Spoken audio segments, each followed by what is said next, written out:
Wow, what a finish to a very wild race.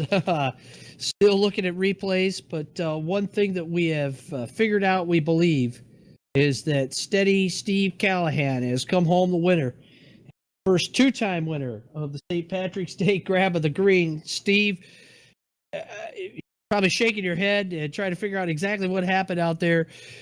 But the end of that race was a barn burner, and this makes your second race in a row and your second St. Patrick's Day. You made history tonight. In 10 races, this has never happened. In 14 years, this has never happened. Congratulations, Steve Callahan.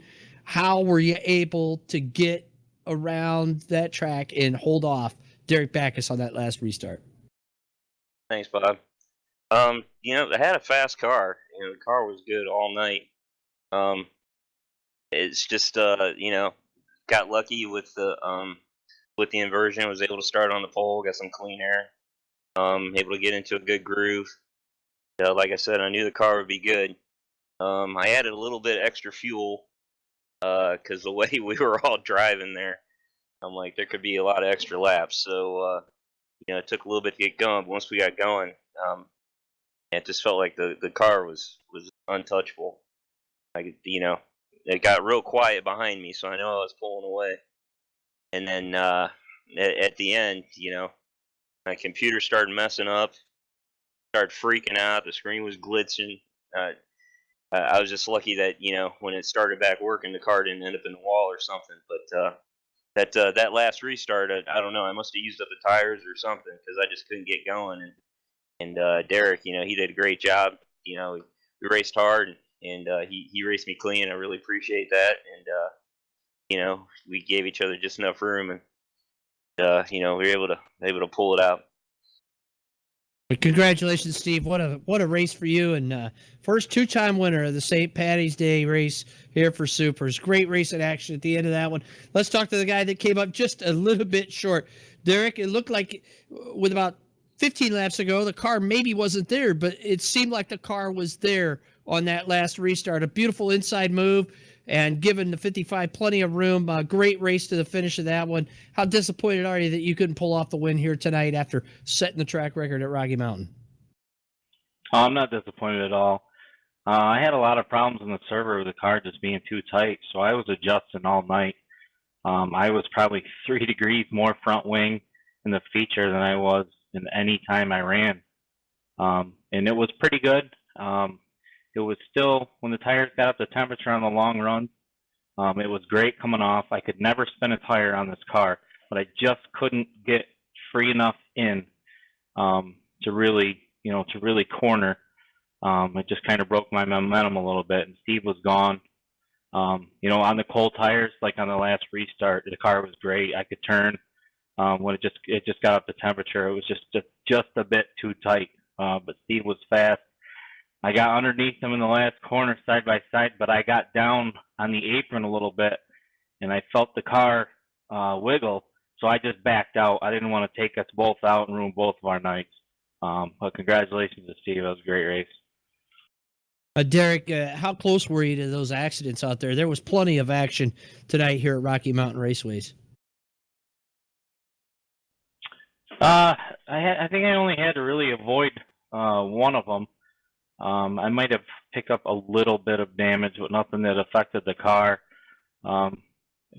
Starting a little further back, I was just kind of lucky to get through the way I did up in the top three, and I was really just trying to ride around because I just wanted some green flag laps and to stay clean.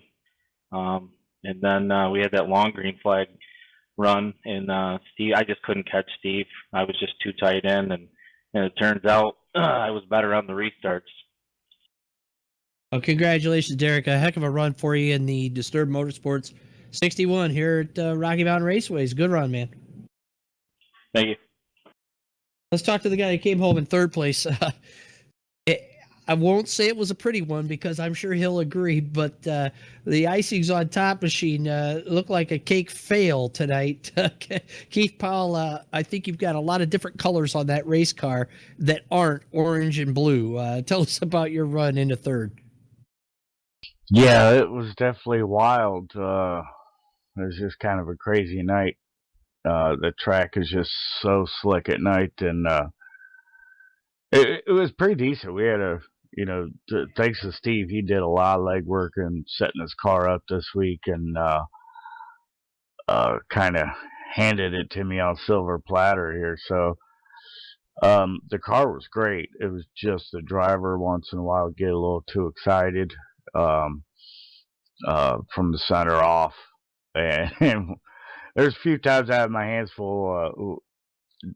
I don't know who was behind me. I think it was you, and Chad was back there, and maybe Nelson from time to time. Gave me a lot of room because it was definitely sideways 3, 4, 5 times during that race. But man, congrats to Steve. Him and Derek have really, really good cars. I don't think anybody really going to keep up with them in 50 laps. But we're pretty happy bringing home a third. The car was a handful, but it was still good enough to work our way up there. So crazy night, and but it was fun, and everybody slipping, sliding around. So it was definitely fun. Had a pretty good night.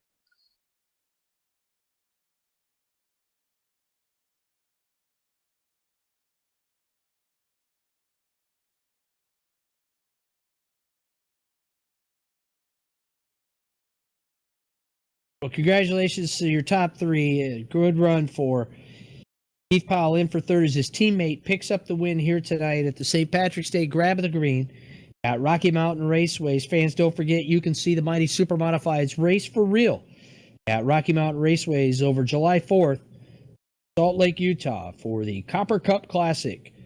You follow RMR